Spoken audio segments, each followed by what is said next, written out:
to vintage horror, where the darkness comes alive. Before we begin, tell us, where are you watching from? What time is it in your world right now? And most importantly, how does this tale make you feel? Drop your thoughts in the comments below and brace yourself for a chilling journey into the unknown. The foot of the bed.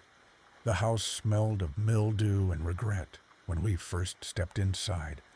A sagging porch, warped floorboards, and a faint mustiness that clung to everything like a second skin.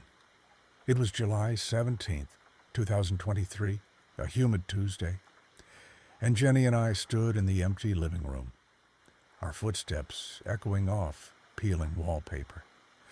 We'd driven 3 hours from the city, our old apartment a suffocating reminder of the miscarriage that had gutted us 6 months earlier. The baby, a girl we'd learned too late, never got a name, but her absence had carved one into us anyway. This house was our escape, a chance to rebuild. At $180,000, it was a steal, the realtor said, his grin stretching too wide across his sunburned face. Need some love, he'd added, handing us the keys. We didn't ask why it had sat vacant for years. We were too broken to care. Now, 8 months later, March 15th, 2025, I lay in our bedroom on the second floor, staring at the ceiling fan as it spun its endless, lazy circles. The blades were chipped, paint flaking off in tiny curls that sometimes drifted down like ash. The clock on my nightstand glowed 2:30 a.m., its red digits a silent accusation. I hadn't slept properly in weeks. My job at the engineering firm was a meat grinder, endless revisions, a boss who barked deadlines like a drill sergeant, and a project that kept slipping through my fingers. Jenny slept beside me, her breaths deep and rhythmic, her dark hair spilling across the pillow in tangled waves. She'd been pulling late shifts at the town library, cataloging a donation of moldy books some widow had dumped on them, and exhaustion had claimed her the moment she'd crawled under the covers. I envied that surrender. My mind was a hamster wheel, spinning over blueprints and numbers, refusing to stop. The fan's hum was a low drone, steady, almost hypnotic, until her voice sliced through it like a shard of glass. Please don't touch me. Small, desperate, a plea from somewhere deep in her sleep. My eyes snapped open, my body tensing as I turned my head, careful not to shift the mattress too much. Jenny's face was twisted, brow furrowed, lips parted in a silent cry, her skin pale in the dim glow of the clock. Her hands clutched the edge of the blanket, knuckles white against the faded blue cotton, fingers digging in as if anchoring herself against something I couldn't see. I reached out, my hand hovering an inch above her shoulder, the air between us cool and still. Should I wake her? She'd been frayed lately, the library job piling a stress on top of our unspoken grief, and waking her might snap the thin thread holding her together. But that tone, it wasn't just a dream. It was fear, raw and real.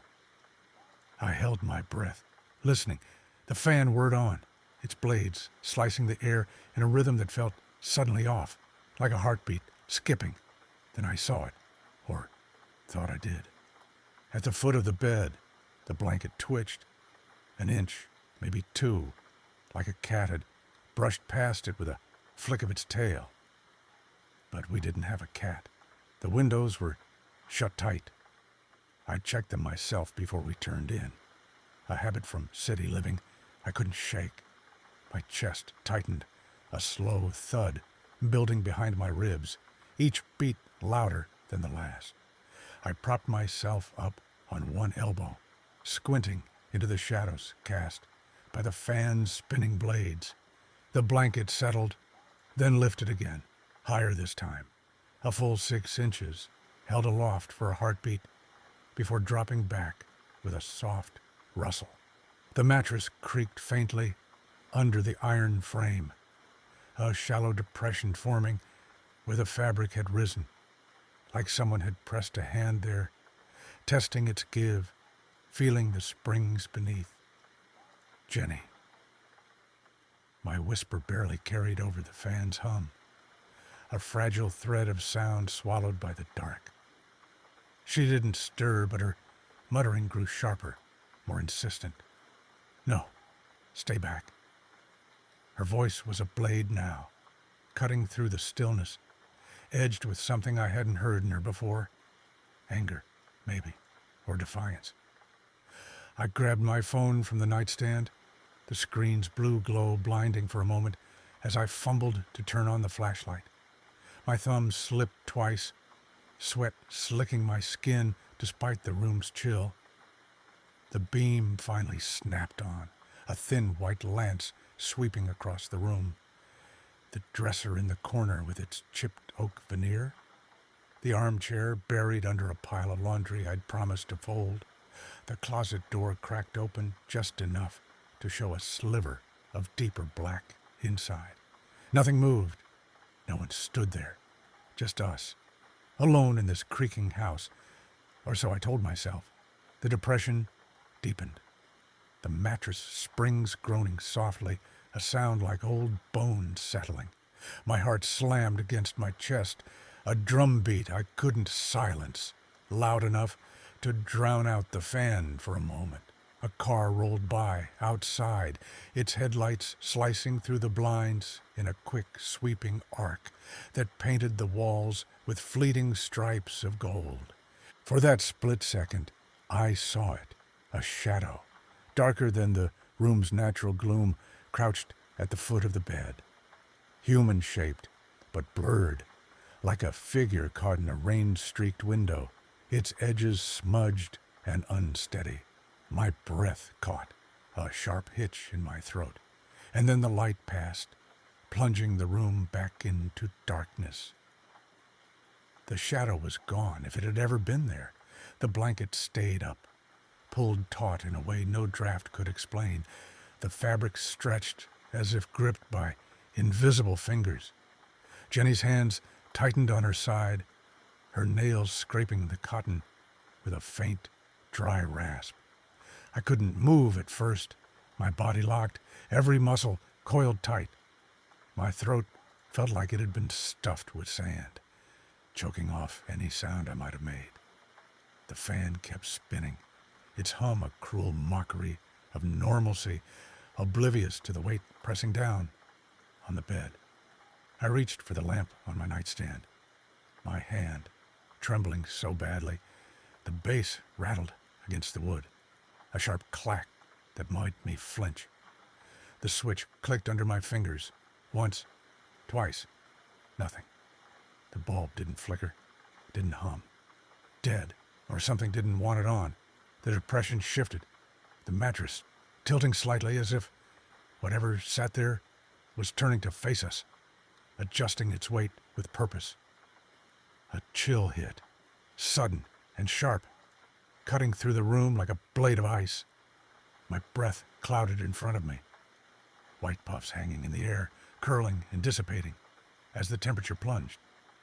The fan's blades slowed for a heartbeat. Impossible, but I saw it, then resumed their pace, indifferent. Jenny whimpered again, her voice small, but fierce. Get out. The words weren't hers. Not the Jenny I knew, soft-spoken and gentle. This was something else, a command from deep within her, pulled out by whatever shared her dream. The cold deepened, seeping into my skin, my bones, until my teeth chattered despite my clenched jaw. I gripped my phone tighter, the flashlight beam shaking as I aimed it at the foot of the bed. The depression was still there, deeper now, the blanket sagging into it like a hammock. Then the breeze came, a faint, deliberate rush of air, brushing past my face, carrying the faint scent of mildew and something sweeter, like old roses left to rot. It wasn't from the window. It wasn't from anywhere I could name. I swung the beam wider, my arm trembling, the light catching dust motes, swirling in the air. Too many, too fast, as if stirred by something moving through them. The closet door creaked, inching open another fraction, the hinges groaning like a sigh. My pulse roared in my ears, a frantic rhythm drowning out everything else. I wanted to yell, to wake Jenny, to leap out of bed and run, but my body wouldn't listen. The depression lifted suddenly, the mattress spring snapping back with a faint twang, and the blanket fell flat, smooth as if ironed. The cold lingered, though, a stubborn guest refusing to leave, and Jenny sighed in her sleep, her face softening for the first time that night, as if whatever had gripped her had let go. I sat there, flashlight still on, until the clock ticked over to 3 a.m. The fan hummed.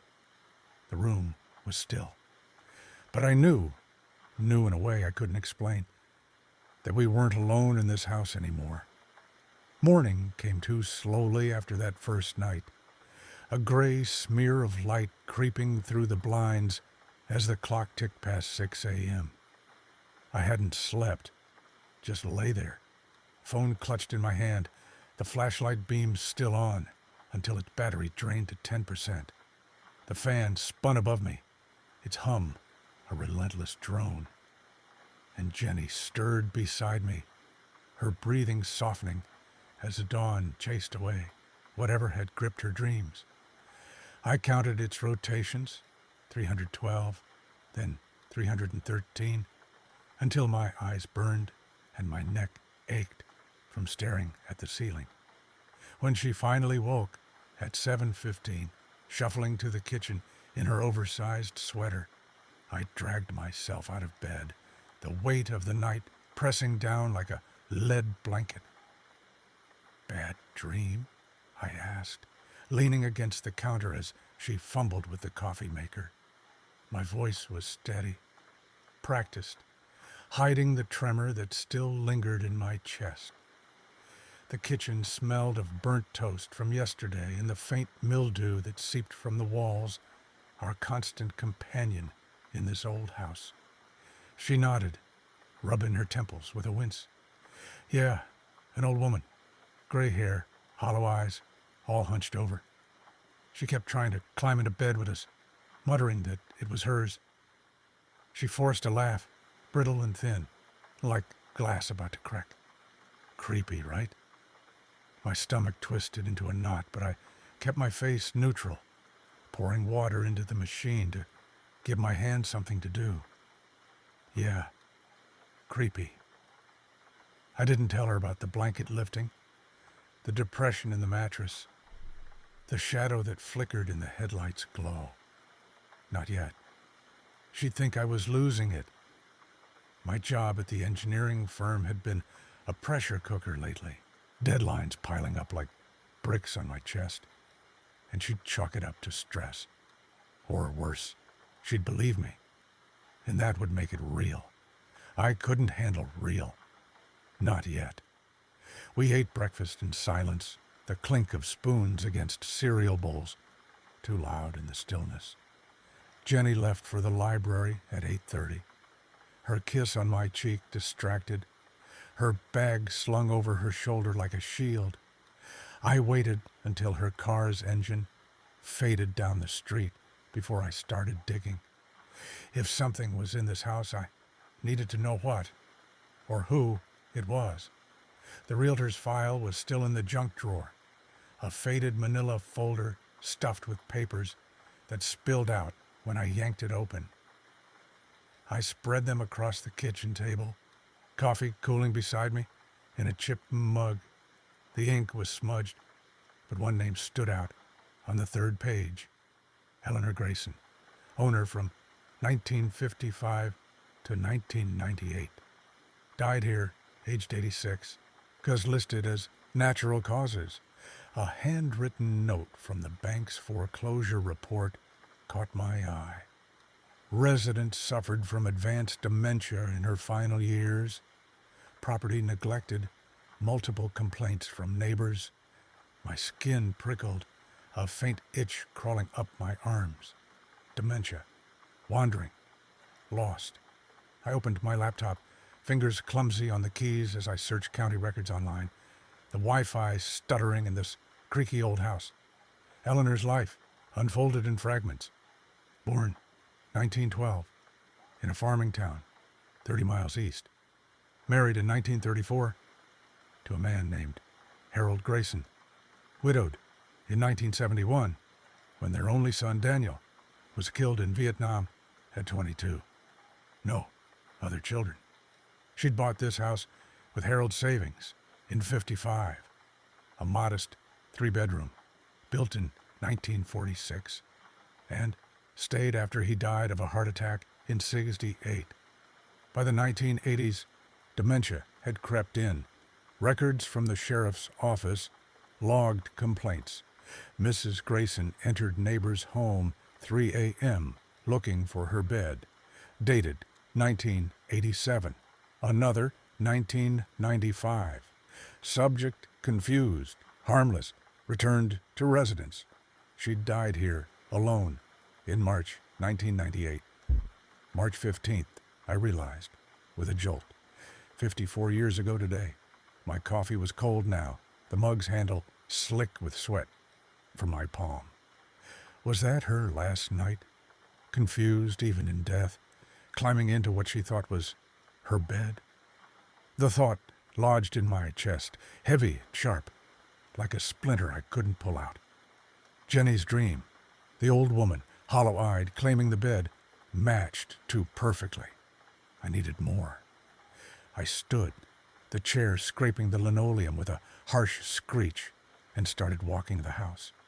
It was a maze of neglect, cracked plaster walls, warped floorboards that groaned underfoot, a faint dampness that never left. The living room was bare, except for our sagging couch and a thrift store coffee table. We hadn't had the energy to make it ours. I bypassed it, heading for the basement stairs, behind the kitchen.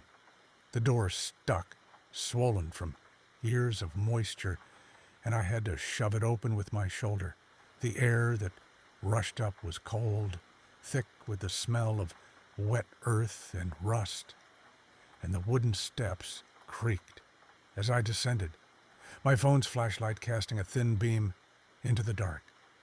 The basement was a cavern, piles of cardboard boxes, some split open, spilling old newspapers and moth-eaten curtains.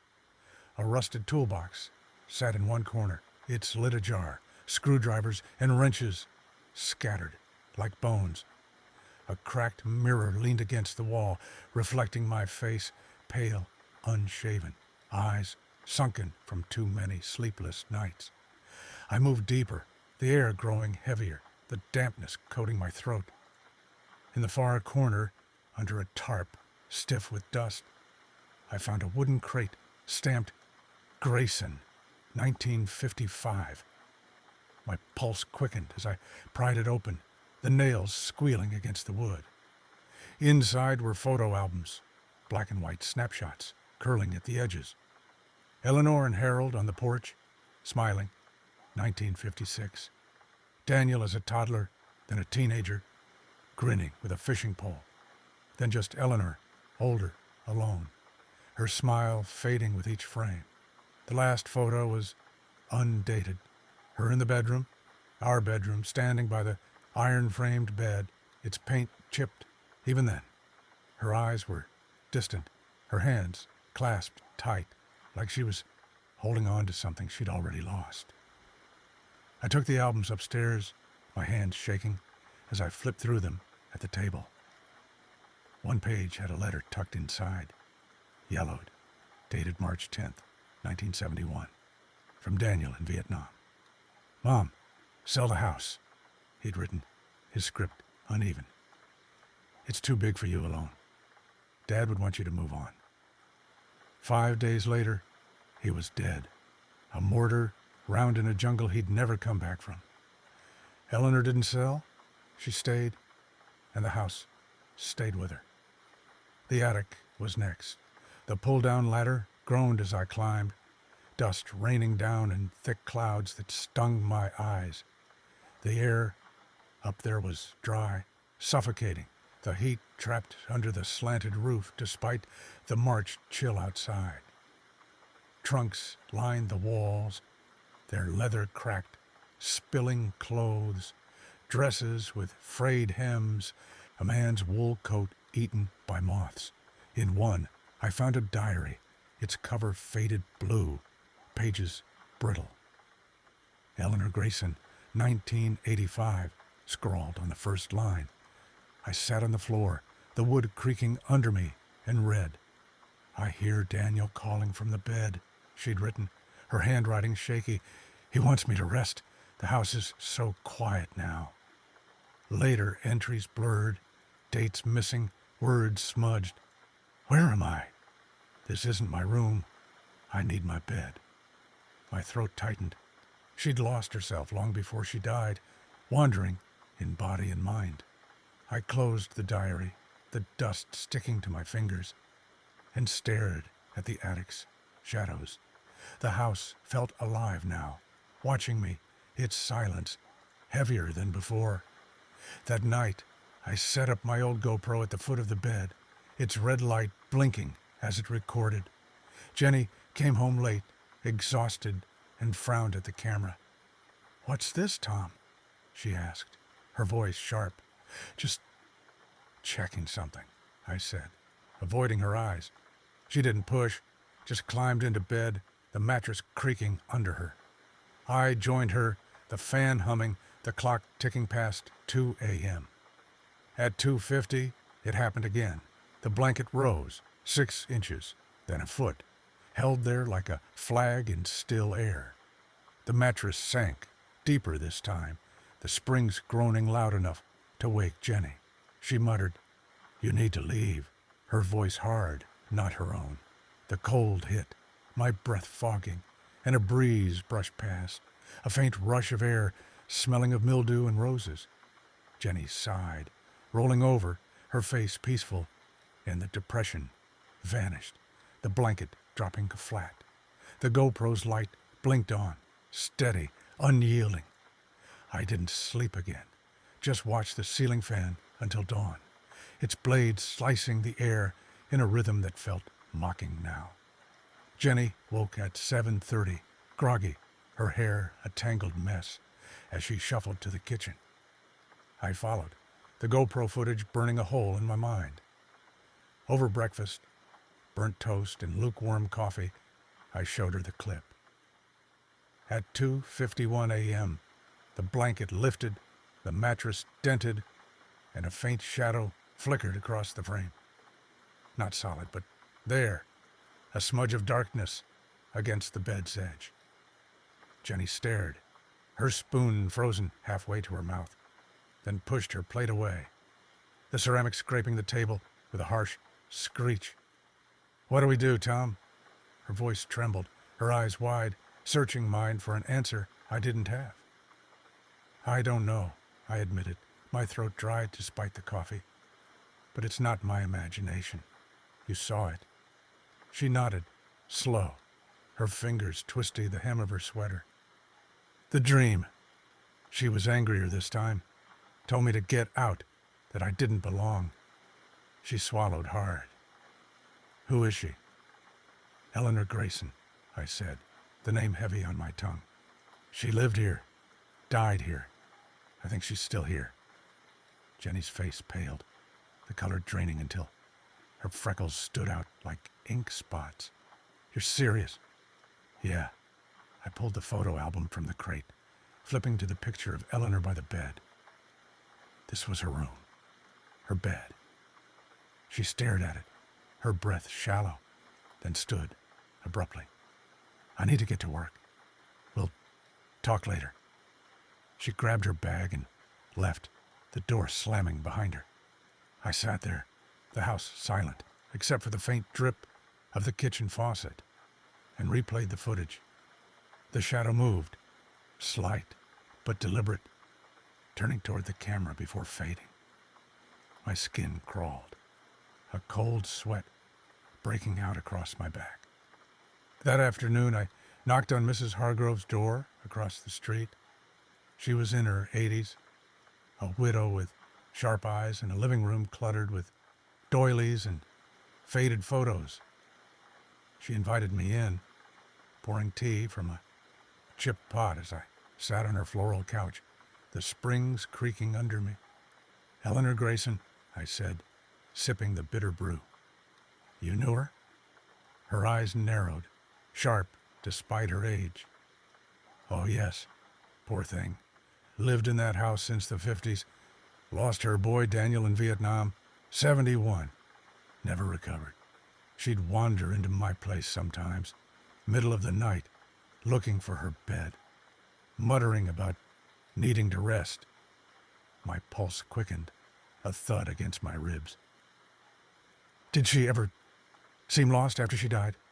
Mrs. Hargrove set her cup down, the clink loud in the quiet. "What's this about, Tom?" I hesitated, then told her everything. The blanket, the dreams, the cold, the footage. She listened, her face unreadable, then sighed, long and low.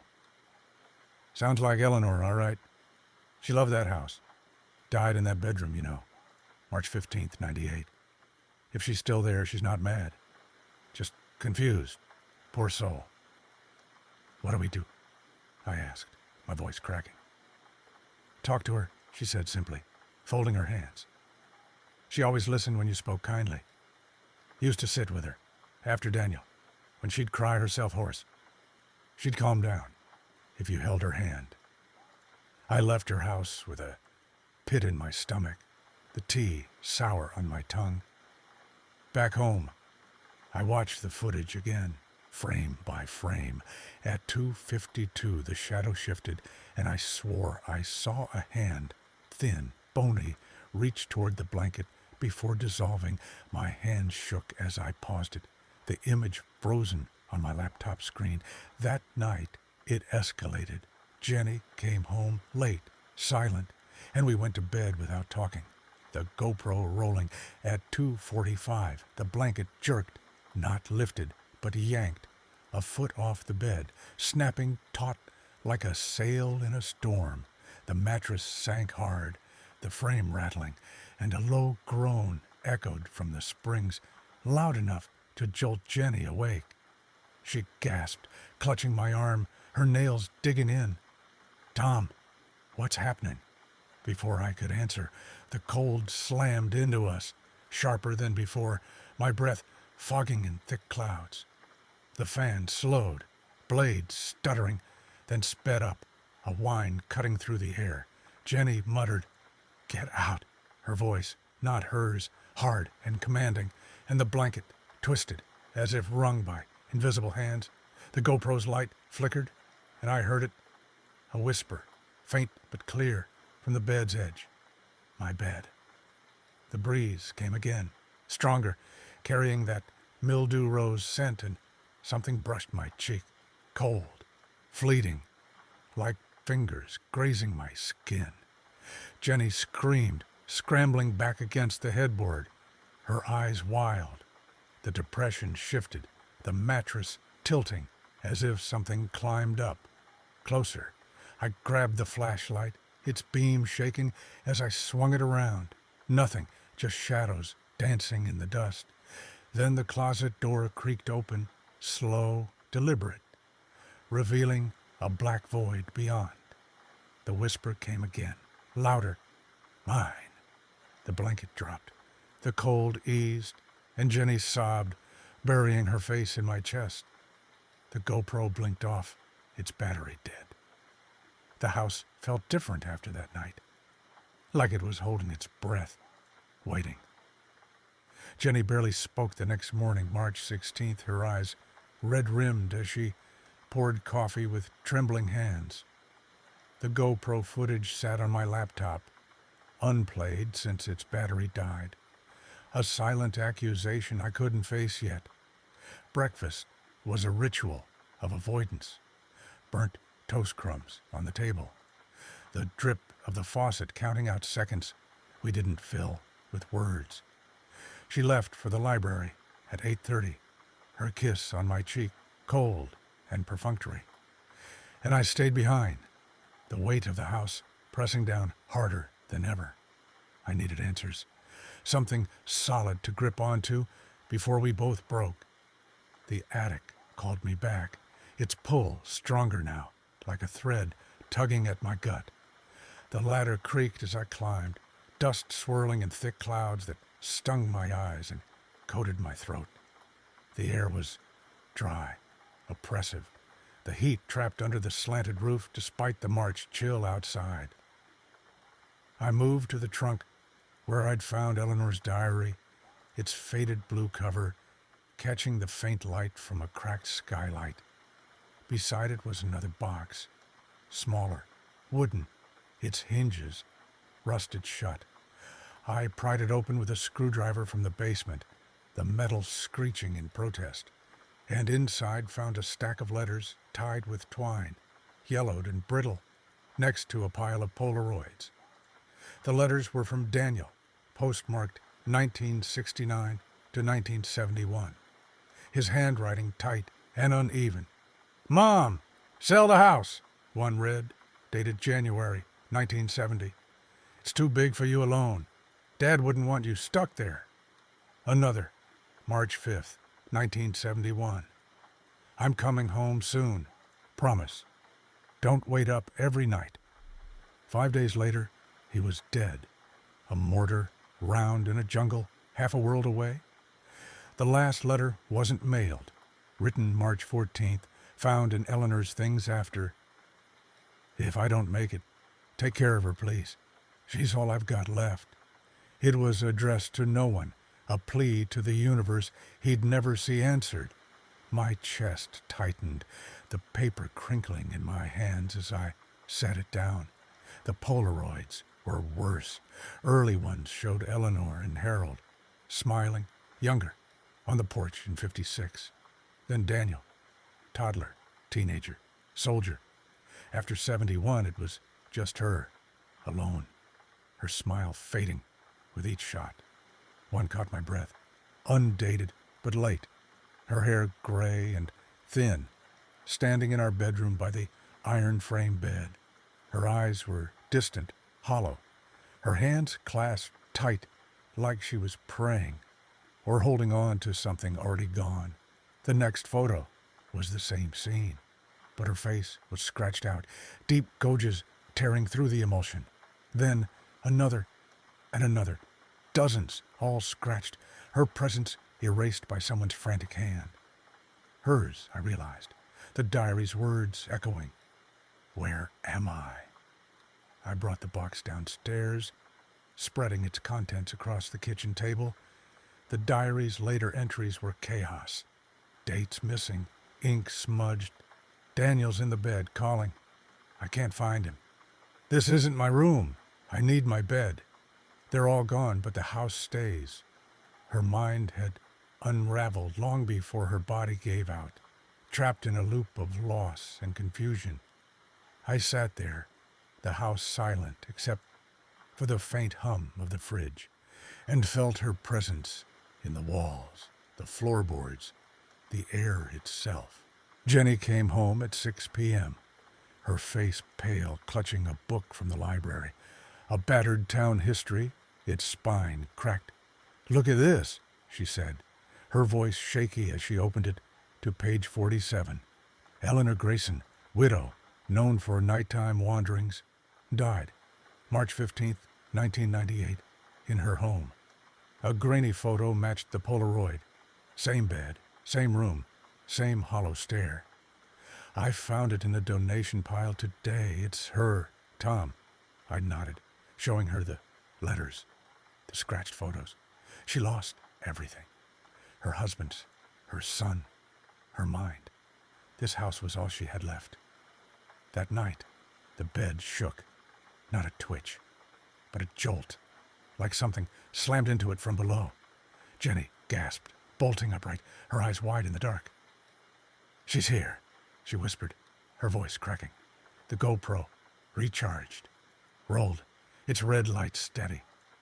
The blanket twisted, wrung tight, and the mattress sank hard, the frame rattling against the floor.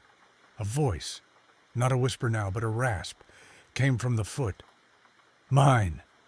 The cold hit like a wave, my breath fogging thick, and Jenny screamed, "Get out!" Not her voice, but something fiercer, pulled from deep within. The bed stilled, the cold lingered, and I saw it, a shadow, gray and thin, climbing the sheets, its hands clawing before it faded into the dark. The next day, March 17th, was a unraveling thread. Jenny called in, sick, her voice hoarse from crying, and I got a text from my boss. "Missed deadline. You're out." The engineering gig, my lifeline through our grief, was gone, and I didn't care.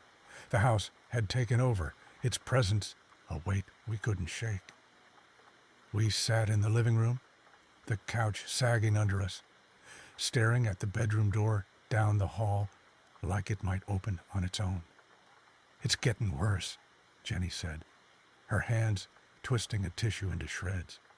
"She's not just in my dreams now. I feel her, awake." I nodded, my throat dry. "The footage, it's not just shadows anymore. She's moving." We played it back. 2:47 a.m. The bed shaking, the blanket twisting, that rasp. "Mine." The shadow climbed clearer this time. Thin arms, a hunched back, gray hair trailing like smoke. Jenny buried her face in her hands, sobbing. "What does she want?" "To stay," I said, the diary's words echoing. "She thinks this is still her bed." The house turned hostile that week. Chairs shifted in the kitchen, slight at first, then scraping across the floor at night. Whispers drifted from the walls, faint but constant, a murmur of mine that followed me room to room. The basement door creaked open every morning, no matter how I locked it, and I found scratches on the bed frame, fresh, deep, like nails dragged through the paint. Jenny's dreams became battles. She'd wake bruised, gasping, describing Eleanor clawing at her, pleading, "Give it back." I slept on the couch, waking to footsteps above, heavy and deliberate, pacing the bedroom floor. I called Rick, a paranormal guy from an online forum, on March 19th. He arrived that afternoon, mid-30s, scruffy, hauling a bag of gear, EMF meters, audio recorders, a thermal camera. "Old energy," he said, setting up in the bedroom, his meter buzzing at the bed's edge. "Confused, not malicious. Yet, it's tied to something here." He pointed to the bed. "That's the anchor." We stayed up, watching. At 2:50 a.m., the EMF spiked, the room plunging cold. The bed frame rattled, a low groan rising from the floorboards. Rick's recorder caught it. "Mine, mine, mine." A chant overlapping itself, growing louder.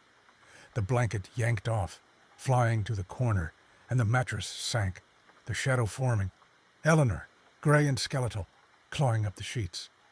Jenny screamed, Rick swore, and I yelled, "Eleanor, stop!" The shadow paused, head tilting, then dissolved, the cold easing. Rick packed up fast.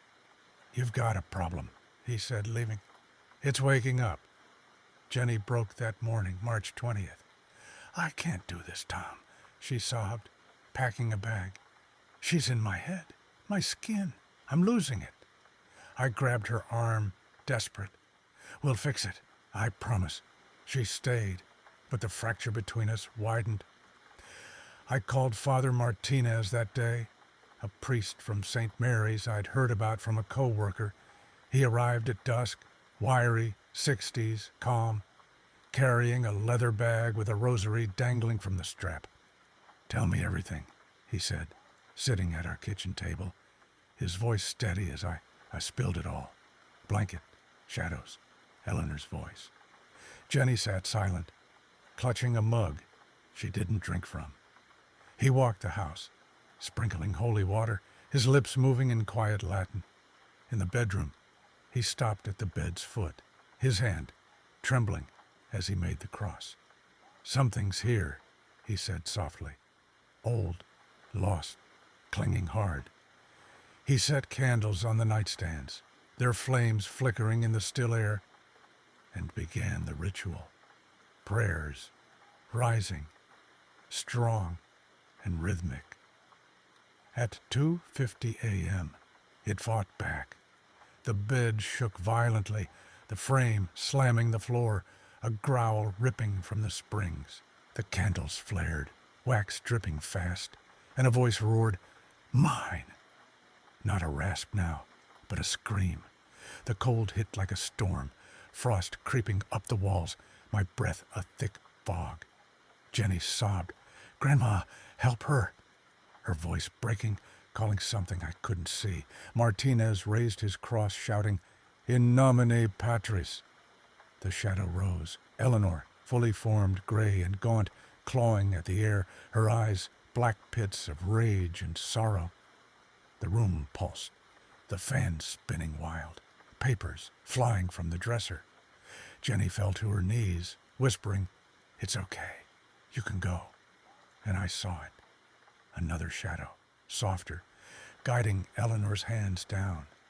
The cold softened, the bed stilled, and footprints appeared in the carpet, shuffling, then steady, leading to the door.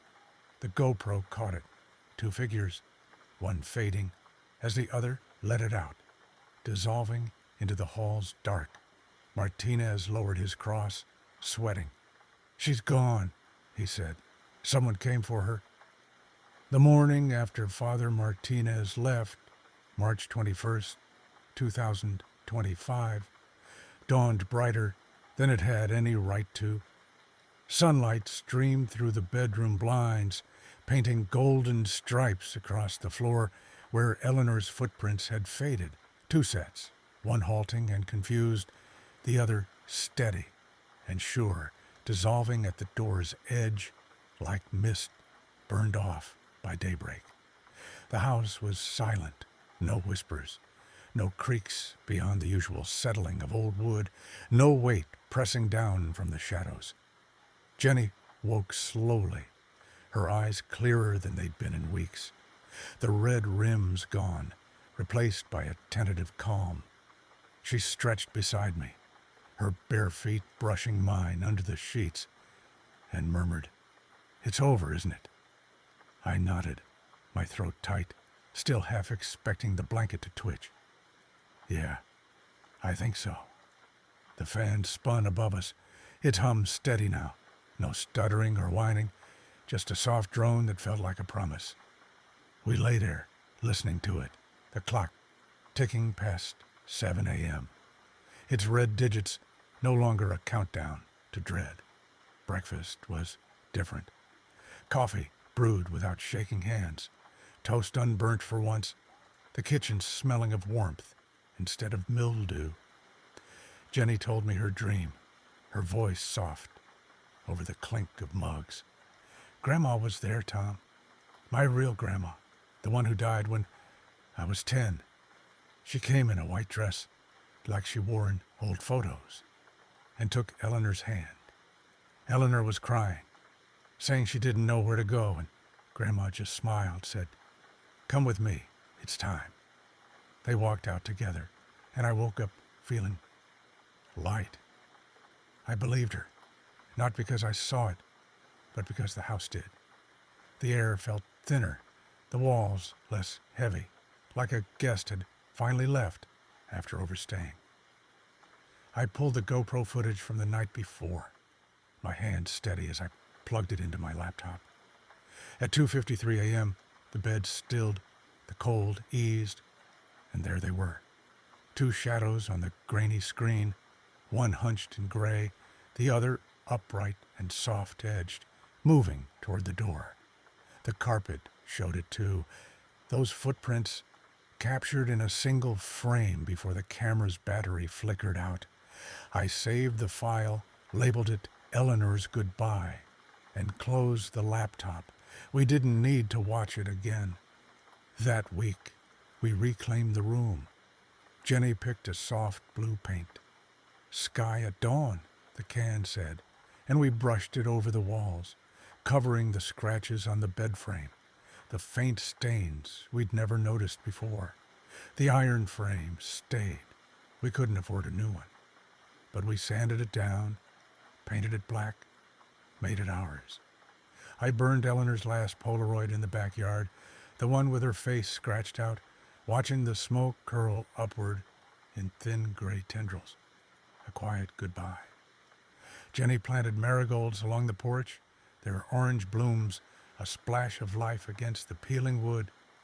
And I took a freelance gig, small, remote, enough to keep us afloat after the firm cut me loose.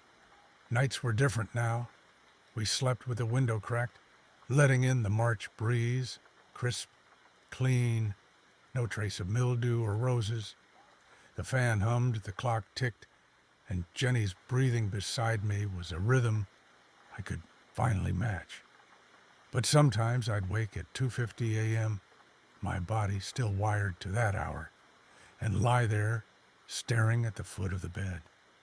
The blanket never moved. The mattress stayed flat, but I'd hold my breath, waiting until the clock clicked to 2:51, and I'd exhale. It was habit, not fear, residual echoes of a fight we'd won. A week later, March 28th, we sat on the couch, a pizza box open between us, the TV droning some mindless sitcom. Jenny leaned against me, her head on my shoulder, and said, "We should name it." "Name what?" I asked, half distracted by a laugh track. "The house. It's ours now, really ours. It deserves a name."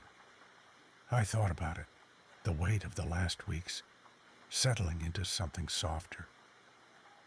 "Grayson's Rest," I said finally. "She stayed too long, but she's resting now." Jenny smiled, small but real. "Grayson's Rest. I like it." She squeezed my hand, and we finished the pizza. The house around us, quiet, not empty, but at peace. Eleanor was gone, her echoes stilled, and we were here, building something new on the bones of her past. The name stuck, Grayson's Rest, and with it came a fragile normalcy. April rolled in, the marigolds blooming brighter, the porch creaking less under fresh paint we'd slapped on during a rare, warm weekend. I worked from the kitchen table, drafting blueprints for a local contractor, the steady click of my keyboard filling the silence. Jenny went back to the library, her shifts shorter now, her smile returning in bits and pieces. The bedroom stayed blue, the bed ours, and the nights passed without incident. No shadows, no cold, no voices rasping. Mine. We thought it was done, that Eleanor's departure had closed the book. We were wrong. It started small, April 5th, a Tuesday. I was in the basement, sorting through the last of the junk. Boxes of rusted tools, cracked dishes, a life left behind. The air was damp, the mildew smell stubborn, despite our efforts upstairs. And I was prying open a warped crate when I found it, a small metal box, locked, its surface etched with faint scratches. Initials, maybe, too worn to read. I shook it, something rattling inside, and brought it upstairs, setting it on the table beside my laptop. The lock was rusted shut, but a screwdriver and some elbow grease popped it open. Inside was a locket, silver, tarnished, a tiny photo of a young man in uniform tucked into its frame. Daniel, I knew instantly, his face matching the Polaroids. A folded note was with it, ink faded but legible. For Mom, when I'm gone, keep me close. D, 1970. My stomach sank, a cold prickle running up my spine. We'd burned Eleanor's photo, Bless the house. Why was this still here? I called Jenny at the library, my voice tight. Found something. Daniel's. A locket. She was quiet too long then. Bring it here. I'll check the donation records. Maybe it's tied to that book. I drove over, the locket in my pocket, its weight heavier than it should have been. The library was a squat brick building downtown, its shelves packed with dusty volumes and the faint hum of fluorescent lights overhead. Jenny met me at the desk, her face pale, and pulled the town history book from a locked drawer. The widow who donated this, Edith Hargrove, died last month, she said, flipping to page 47. She was Mrs. Hargrove's sister-in-law, lived next door to Eleanor in the 90s. We opened the locket again, comparing the photo to one in the book. Daniel, 1968, fishing by the river. Same jawline, same eyes. Eleanor must have given it to Edith, Jenny said, her voice low. Maybe after he died, when she started forgetting. That night, the house shifted. I'd left the locket on the table, meaning to bury it with the marigolds. But at 2:50 a.m., I woke to a sound, a faint tap, like metal on wood. Jenny stirred beside me, mumbling, "You hear that?" I nodded, grabbing my phone's flashlight, its beam cutting through the dark as we crept downstairs. The locket was gone from the table, and the tapping came from the bedroom, steady, insistent, like a finger on glass. We climbed the stairs, the air growing colder with each step, my breath fogging faintly. The bedroom door was ajar, though we'd closed it, and inside, the locket sat on the nightstand, rocking slightly, tapping the lamp's base. The fan slowed, its hum dropping an octave, and a whisper drifted, not Eleanor's rasp, but softer, younger. "Mom?" Jenny froze, her hand gripping mine, and I saw it. A shadow, not gray, but faint gold standing by the bed, its edges shimmering like heat haze. It wasn't Eleanor. It was Daniel. The locket stopped, the shadow fading, and the cold lifted. Jenny whispered, "He's looking for her." And I knew she was right. Eleanor was gone. But Daniel's echo lingered, tied to the locket she'd clung to in her grief. We didn't sleep, just sat there, watching the night fade to dawn, the fan spinning steady again. The next day, April 6th, we buried the locket under the marigolds, a small hole dug with a garden trowel. Jenny said a quiet, "Rest now," and I covered it with dirt, the soil cool against my hands. That night, 2:50 came and went. No taps, no whispers, no shadows.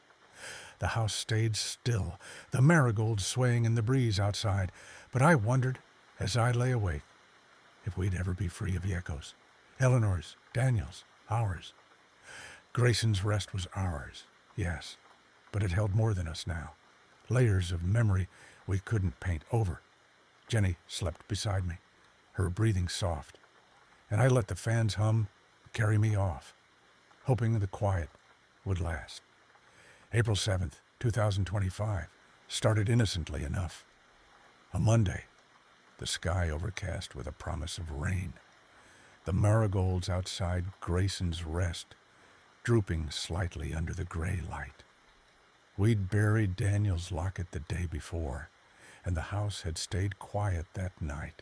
No taps, no whispers, no shadows, flickering at 2:50 a.m. Jenny and I woke to the soft patter of drizzle against the windows, a sound that should have been soothing after weeks of tension. I brewed coffee, the kitchen smelling of roasted beans instead of mildew for once, and Jenny sat at the table flipping through a library book she'd brought home, a collection of local ghost stories, half read, its pages dog-eared.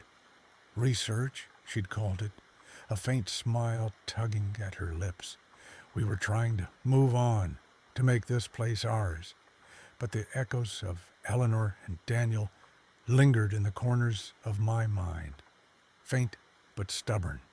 It was mid-morning, around 10:30, when I heard it, a low thump, muffled, like something heavy shifting under the floor.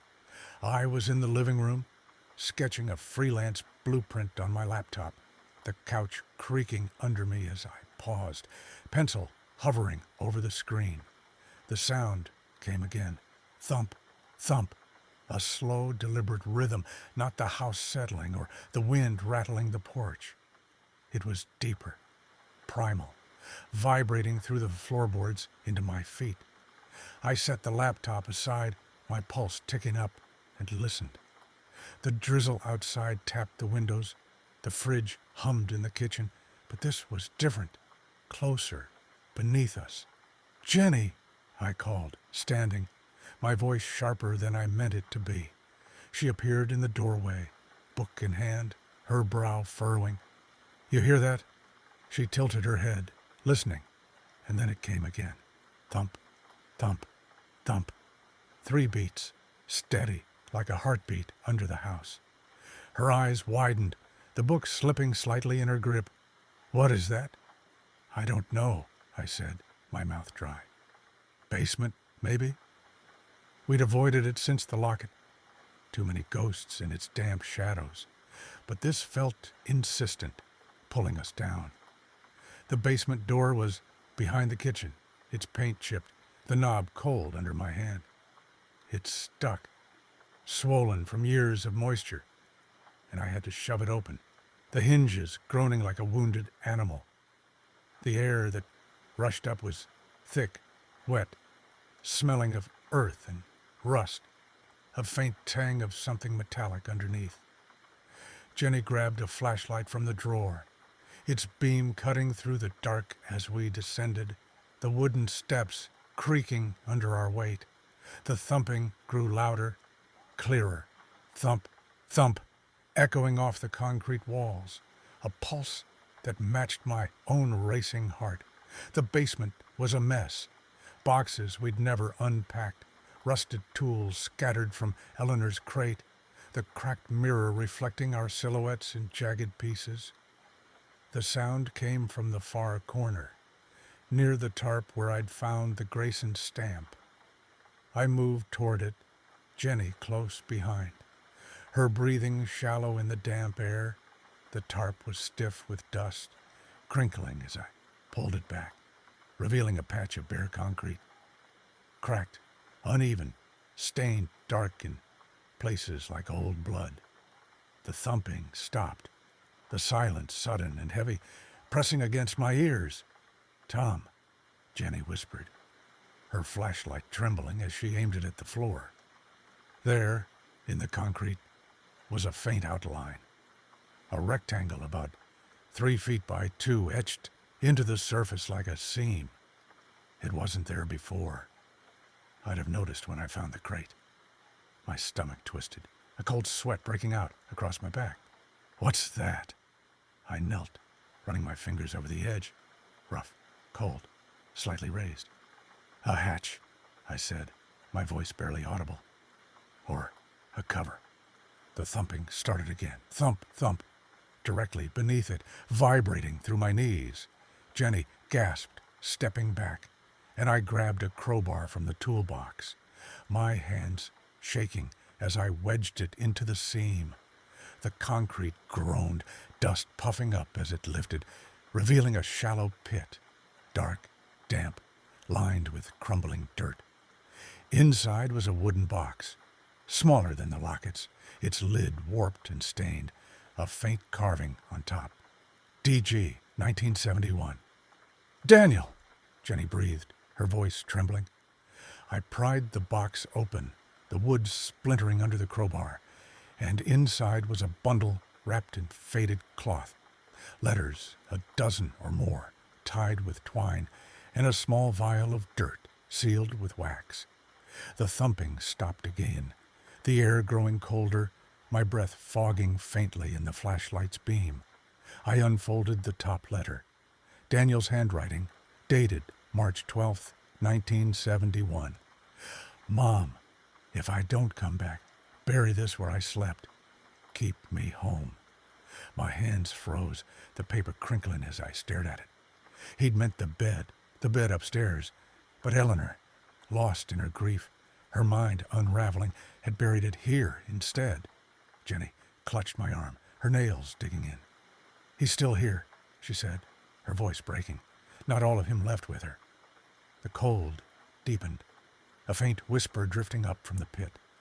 Not Eleanor's rasp, not Daniel's soft "Mom," but something else. Low, guttural, a murmur I couldn't place. The flashlight flickered, and I slammed the box shut, the sound echoing in the dark. We didn't sleep that night, April 7th, bleeding into April 8th, with a restless edge. The box sat on the kitchen table, its warped lid staring back at us, the vial of dirt glinting in the overhead light. Jenny paced, her bare feet slapping the linoleum. While I sat, the letters spread out like a confession. They were all from Daniel's last months. Pleas to sell the house, promises to come home, apologies for leaving her alone. The vial puzzled me. Dirt, maybe from Vietnam, a piece of where he'd died, meant to anchor him here. But that whisper from the pit wasn't him, not the Daniel of the locket, soft and searching. This was heavier, angrier, a sound that clawed at the edges of my mind. "We need to move it," Jenny said finally, stopping mid-step, her arms crossed tight. "Back to the bed, where he wanted it." I nodded, though my gut churned. And if it's not him? The whisper replayed in my head, guttural, raw, not the voice of a son calling for his mother. She didn't answer, just grabbed the box, her hand steady despite the shadows under her eyes. We climbed to the bedroom, the stairs creaking louder than usual, the air growing thick as we crossed the threshold. The blue walls glowed faintly in the moonlight, the iron bed frame still, its fresh paint gleaming. I lifted the mattress, Jenny sliding the box underneath, centered where Daniel might have slept as a boy. The thumping started again. Thump, thump. Not from the basement now, but here, vibrating through the frame into my hands. The fan slowed, its hum dropping, and the cold hit, sharp, biting, my breath fogging thick as I stepped back. "Daniel?" Jenny whispered, her voice small, hopeful. The thumping stopped, silence stretching taut. And then the whisper came, not from the bed, but the floor beneath it, low and guttural. Not him. My skin crawled, a shiver racing up my spine as the mattress shifted, not sank but lifted, an inch, then two, as if pushed from below. Jenny gasped, stumbling back, and I grabbed the flashlight, its beam shaking as I aimed it under the bed. The box was there, untouched, but the shadows twisted, dark tendrils curling around it, thick and oily, pulsing like veins. "What the hell?" I started, but the voice cut me off, louder. "Not him." Me. The mattress slammed down, the frame rattling, and a smell hit wet earth, rot, a hint of gunpowder. The fan spun wild, blades whining, and the locket's burial spot outside flashed in my mind. Too shallow, maybe, too late. Jenny screamed, "Get it out!" And I lunged, yanking the box free, the wood splintering in my grip. The shadows recoiled, the cold easing, but the whisper lingered, a hiss now. "Mine." We ran downstairs, the box clutched to my chest, and I threw it into the backyard, dirt scattering as it hit the grass. The rain had stopped, the night still, but the marigolds trembled, their orange petals shivering. Jenny grabbed a shovel, and we dug, deeper this time, 2 feet down, burying the box beside the locket, piling soil until our hands bled. The whisper faded, the house exhaling, and we staggered inside, locking the door as if that could keep it out. Morning came, April 8th, gray and quiet. I called Rick again, the paranormal guy, my voice hoarse, as I explained. The box, the voice, the shadows. He arrived at noon, his gear heavier this time. Salt, sage, a handheld recorder, buzzing with static. Something else came with him, he said, circling the bed, his EMF meter spiking. Not Daniel's spirit, something tied to that dirt, maybe from where he died. War leaves echoes, man. Nasty ones. We burned sage, salted the room, and Rick chanted something low and rhythmic, his voice steady against the static. At 2:50 a.m., the thumping returned, faint, distant from the yard. The recorder caught it. Mine. One last time, then silence. Rick nodded, packing up. It's gone, or as gone as it gets. Keep that bed clean. We did.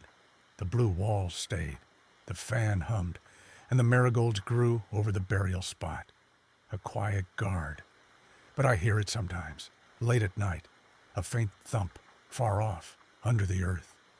Jenny sleeps through it, her breathing soft, and I let her. Grayson's rest is ours, but it's theirs too.